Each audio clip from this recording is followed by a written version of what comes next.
जब आप किसी फीमेल के साथ शादी करते हैं तो उसको बहुत दबा के प्यार करते हैं मैक्सिमम केसेस में। और वो जो प्यार होता है वो बच्चे की तरह प्यार करते हो। जैसे आप अपनी मदर के साथ एसोसिएट रहते हो, उससे सारी बातें करना, उसको सब कुछ बताना, उसका कहना मानना, पूरी कोशिश करना कि उसको खुश रखें, वही वाला इम्प्रेशन जो है आप लेकर के अपनी मैरिड लाइफ में जाते हो। और उस फीमेल को भी आप पूरा खुश करने की कोशिश करते हो, बहुत अच्छा अपना रिलेशनशिप चलाना चाहते हो एट्सेट्रा। यहाँ पर एक चीज़ को समझ लेना कि मदर के साथ में एज ए बच्चा बन के रहना बहुत अच्छी बात है, वही एक्सेप्टेड है। लेकिन जब आप एक ग्रोन अप फीमेल के साथ रिलेशनशिप में आते हो, उसको प्यार करते हो, तो आपका प्यार बच्चे की तरह नहीं, एक अडल्ट की तरह होना चाहिए। बहुत सारे ऐसे लोग हैं जिनको पता ही नहीं है कि बच्चे के प्यार में और अडल्ट के प्यार में डिफरेंस क्या होता है। उनकी डेफिनेशन प्यार करने की बस यही होती है कि बस बच्चे की तरह प्यार करो। हाइपोथेटिकली अगर आप बेडरूम एरिया में किसी भी फीमेल को बच्चे की तरह प्यार करते हो, उसको खुश करने की कोशिश करते हो, पूरा ध्यान उसके ऊपर देते हो, तो शुरू शुरू में तो फीमेल को अच्छा लगेगा, बाद में वो किक मार के तुमको बेडरूम से क्या जिंदगी से बाहर निकाल देगी। हर ग्रोन अप फीमेल को एक अडल्ट चाहिए। It is not only for the intimate scenario, okay. Normal भी उसको एक स्ट्रॉन्ग मैन चाहिए, उसको एक ऐसा मेल चाहिए जिसके मन में क्लैरिटी हो, जिसके मन में एब्सोल्युटली क्लियर परसेप्शन हो दुनिया को लेकर के कि मैंने कैसे ज़िंदगी जीनी है, इस फीमेल को कैसे आगे लेके चलना है, एट्सेट्रा।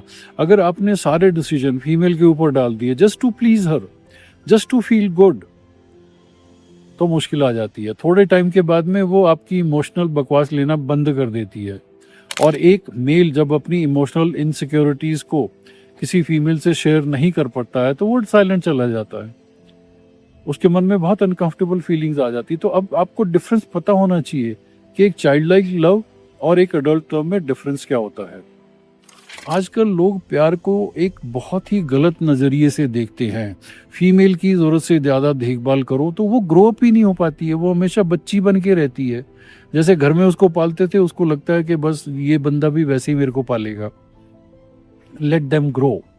एक चाइल्ड लव और एक अडल्ट लव में यही डिफरेंस है। कोई प्रॉब्लम आती है तो उस फीमेल को भी उस पर काम करने दो। And if she doesn't work she should suffer, she should understand. क्योंकि घर में तो उसको ये फीलिंग दी नहीं जाती है, उसको हमेशा पैम्पर करके रखा जाता है। जिस ऑफिस में भी जाती है वहां भी पैम्पर करके रखता है, स्कूल कॉलेज में बॉयफ्रेंड्स पैम्पर करके रखते हैं। रियलिटी चेक उसका शादी के बाद में होता है। इसीलिए मोस्ट ऑफ द फीमेल से कि भाई मुझे नहीं तुम्हारे साथ में रहना। तो एक अडल्ट की तरह अगर आप प्यार करोगे, अगर फीमेल ठीक से बिहेव नहीं कर रही है, then and there you will mention it to her, okay. Initially अच्छे से प्यार करो, 4 महीने 6 महीने जो भी आपको लगता है कि both of you behave like a child, वो ठीक है, वो प्यार की पहली स्टेज में ऐसे ही होता है। लेकिन उसके बाद में अगर आपको रेजिस्टेंस नजर आती है, क्लियर कट बाउंड्रीज, देखो ये वर्ड्स मैं एक्सेप्ट नहीं करूंगा, आप ऐसा नहीं कर सकते हैं। और कुछ एरियाज अपने लिए रखो, आपके जो फाइनेंसेस हैं, आपकी जो प्लेजर एक्टिविटीज़ हैं, राइट, आप जो मैनली एक्सरसाइजेस करना चाहते हो वो अपने लिए रखो, वो सब कुछ शेयर मत करो। बहुत सारे ऐसे लोग होते हैं कि जैसे ही शादी होती है फीमेल के नाम पे प्लॉट खरीद दिया, मकान खरीद दिया, सारी चीज़ें उसको पकड़ा दी, तिजोरी की चाबी पकड़ा दी। उस फीमेल से नहीं डाइजेस्ट हो रहा भैया, वो शी डजंट डिजर्व, उससे ये डाइजेस्ट ही नहीं होता। और तुम बच्चों की तरह प्यार करने के चक्कर में ये सब कर देते हो। तुम्हें लगता है कि हाँ मेरे को मास्टरनी अच्छे नंबर देगी, वो मास्टरनी नहीं है ना, वो तुम्हारी माँ है, वो एक फीमेल है, एक वो अडल्ट है। उसके साथ में एक अडल्ट की तरह बिहेव करो, okay. Whether it is your bedroom, whether it is your drawing room और एनी काइंड ऑफ रूम, और it is out of your house, behave like an adult. Expect her to put in her efforts, okay. बहुत सारे लोग हैं जिनको लगता है उसको फाइनेंशियल नीड है, मैं उसको गाड़ी खरीद देता हूँ, मैं उसको ये कर देता हूँ, मैं उसको वो कर देता हूँ। और जब वो कमाती है तो वो अपना 1 रुपया नहीं खर्च करेगी भैया, वो अपने पैसे बिल्कुल अलग रखेगी। जब भी ब्रेकअप की बात आती है, डिवोर्स की बात आती है, तो फीमेल बिल्कुल मर्जी नहीं करती है मेल के ऊपर में, चाहे बंदे ने उसके लिए जो कुछ मर्जी किया हो। वेरेज एक मेल की बैंड बज जाती है, यार मैं अकेला कैसे रहूंगा, यार मेरे को तो इसी के साथ रहना है, why can't she stay with me, I'll spend more money on her, I'll create more infrastructure और create more comfort areas for her. Don't do this thing. जो भी इंसान इस टाइप की हरकतें करता है वो ज़िंदगी में कभी भी एक रिलेशनशिप को नहीं चला जाता है, और इसी का गलत इम्पैक्ट पड़ रहा है आजकल की जनरेशन पर। आप एक मेल हो, मेल की तरह बिहेव करो, अडल्ट की तरह बिहेव करो। फीमेल को भी यही बताओ कि भाई यहाँ तुम्हें भी मेहनत करनी है, तुमको भी ये करना है। And when she comes up to a particular level, then celebrate. उसको ये ब्लैंकेट सैंक्शन मत दे दो कि यार बस तुझे कुछ नहीं करना है, मैं ही करूंगा तेरे लिए सब कुछ। मार खाओगे बहुत बुरे तरीके से। और बाद में फिर एक ऐसा टाइम आ जाता है, बहुत सारे लोग हैं, 90% लोग जो सेशन के लिए आते हैं वो इन्हीं चीज़ों से अनकंफर्टेबल रहते हैं। सब कुछ उन्होंने फीमेल के लिए किया होता है, सब कुछ, और फीमेल को बताने वाला कोई है नहीं, ना इनकी समझ में आता है। आप कोशिश कर लो किसी फीमेल को बताने के लिए। बहुत सारी फीमेल्स हैं जो मेरी रील्स पे आकर के भी बहुत टेढ़ा मेढ़ा लिखती हैं। वो कभी ये नहीं सोचती हैं कि यार एक घर, एक सब कुछ अच्छा चल रहा है, हम क्यों, क्योंकि हम, उनको ये समझ में नहीं आता कि हम पावर को हैंडल नहीं कर सकती, तो हम क्यों ये सब करने की कोशिश कर रही है। हाँ, आप पावर हैंडल कर सकती हो, आप अपनी रिस्पॉन्सिबिलिटीज को बढ़ा दो। और मेल सबसे ज्यादा गड़बड़ यही करते हैं, फीमेल्स की सारी रिस्पॉन्सिबिलिटी जीरो कर देते हैं।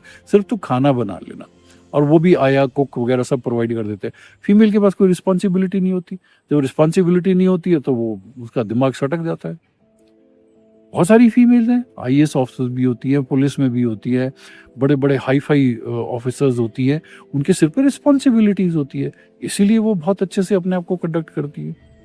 लेकिन अगर शादी करके आपने एक फीमेल को घर पे रख दिया, उसके ऊपर कोई रिस्पॉन्सिबिलिटी नहीं है, चांसेस है वो शी विल गो, आपके रिलेशनशिप की बैंड वो बजा देगी। And she will not take even blame also, blame भी आपके ऊपर आएगा। ओके हर मैरिज को अच्छे से चलाया जा सकता है अगर हर इंसान अपने हिसाब से, जो उसकी रिस्पॉन्सिबिलिटीज है, जिस तरीके से उसको जिंदगी चलानी है, रिलेशनशिप चलाना है, उस चीज को समझ जाए।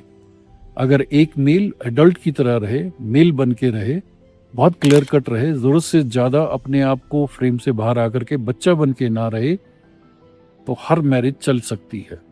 अभी भी अगर आपका सिस्टम खराब हो गया है, मेल वाली एक्टिविटीज में आ जाओ, start enjoying your life. Male वाली एक्टिविटीज करो, घोड़ा चलाना है, स्काई डाइविंग करनी है, बंजी जंपिंग करनी है, ट्रैवल करना है, पैसे कमाने हैं, जिंदगी बिंदास होके जीनी है, लेट हर बी देयर।